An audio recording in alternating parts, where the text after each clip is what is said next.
അപ്പോൾ ഇപ്പോൾ ഈ തെരുവിൽ നടക്കുന്ന പ്രതിഷേധ പ്രകടനങ്ങളൊക്കെ അതിൻ്റെ ഏറ്റവും തീവ്രമായ ഒരു തലത്തിലേക്ക് പോയിരിക്കുന്നു എന്നുള്ളതാണ്. ഇന്നലെയൊക്കെ നമുക്ക് ഒരു തമാശ മട്ടിലായിരുന്നെങ്കിൽ ഇന്നിപ്പോൾ കടുത്തുരുത്തിയിൽ ഒരാൾ പെട്ടിയോട്ടോയിൽ വന്ന് പെട്രോൾ ഒഴിച്ച് തീ കൊളുത്താനുള്ള ശ്രമമാണ് ഒരാൾ നടത്തുന്നത്.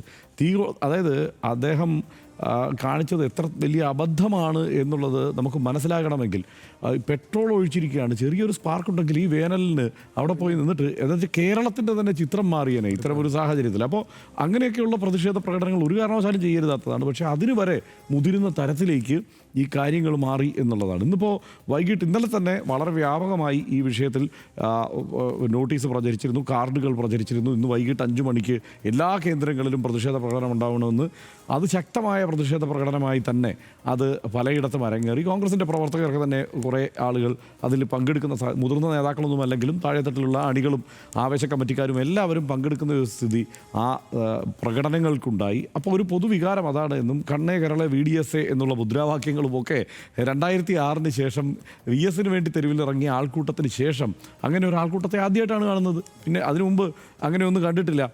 അപ്പോൾ ഈ കഴിഞ്ഞ 5 വർഷം കൊണ്ട് VD സതീശൻ സൃഷ്ടിച്ചെടുത്ത ഒരു പൊതുബോധം എന്നത് ഈ കോൺഗ്രസിനെ നയിക്കുന്നത് ഞാനാണ്, കോൺഗ്രസിനെ നയിക്കാൻ യോഗ്യൻ ഞാനാണ്, ഈ കഠിനമായ പോരാട്ടത്തിൽ മുന്നിൽ നിന്ന് നയിച്ച് തെരഞ്ഞെടുപ്പുകൾ ജയിപ്പിച്ചുകൊണ്ടിരിക്കുന്നത് ഞാനാണ്, അതുകൊണ്ട് ഞാൻ തന്നെയാണ് യോഗ്യൻ എന്നുള്ള ബോധ്യത്തിലേക്ക് ആളുകൾ എത്തിച്ചേർന്നിട്ടുണ്ട്. അപ്പോൾ ആ നിലയ്ക്ക് ആളുകൾ അതിനെ കോൺഗ്രസിൻ്റെ നീക്കത്തെ പ്രതിരോധിക്കാൻ വേണ്ടി രംഗത്തെത്തുന്നു.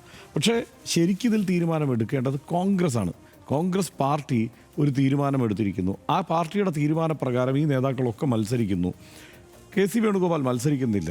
മത്സരിക്കാത്ത ഒരാളെ മുഖ്യമന്ത്രി സ്ഥാനത്തേക്ക് കൊണ്ടുവരുന്ന പതിവില്ലാത്ത ഒരു പാർട്ടിയല്ല കോൺഗ്രസ്. അത് കോൺഗ്രസിൻ്റെ ഏറ്റവും സമുന്നതനായ നേതാവ് ഇന്നിപ്പോൾ കേരളത്തിൽ ജീവിച്ചിരിക്കുന്ന AK ആൻ്റണിയാണ്. ആ AK ആൻ്റണിയുടെ കാര്യത്തിൽ തന്നെ 2 തവണ മത്സരിക്കാത്ത സാഹചര്യത്തിൽ അദ്ദേഹം കേരളത്തിലേക്ക് ചാർട്ടേഡ് വിമാനത്തിൽ പറന്നിറങ്ങി മുഖ്യമന്ത്രിയായിട്ടുണ്ട്. അതുകൊണ്ട് നമ്മൾ കാടടച്ച് KC വേണുഗോപാലിനെ എതിർക്കുന്ന സാഹചര്യം ഉണ്ടാവേണ്ടതില്ല കോൺഗ്രസിൻ്റെ കാര്യത്തിൽ. കാരണം ഒരു തരത്തിലല്ലെങ്കിൽ മറ്റൊരു തരത്തിൽ അദ്ദേഹം വേറൊരു ചുമതല വഹിക്കുകയാണ്. ഇപ്പോൾ അദ്ദേഹം സംഘടനാ ചുമതലയെ വഹിക്കുന്നുള്ളൂ. AK ആൻ്റണി അവിടെ ഭക്ഷ്യവകുപ്പ് മന്ത്രിയായിരുന്നപ്പോഴാണ്, അവിടെ നിന്ന് കേന്ദ്രമന്ത്രിയായിരിക്കുമ്പോഴാണ് അദ്ദേഹം തിരിച്ചിവിടെ എത്തിയിട്ട് മുഖ്യമന്ത്രി പദവി ഏറ്റെടുക്കുന്നതും അതിനുശേഷം അദ്ദേഹം തെരഞ്ഞെടുപ്പിൽ മത്സരിച്ച് മുഖ്യമന്ത്രിയായിട്ട് ഉറയ്ക്കുന്നതും.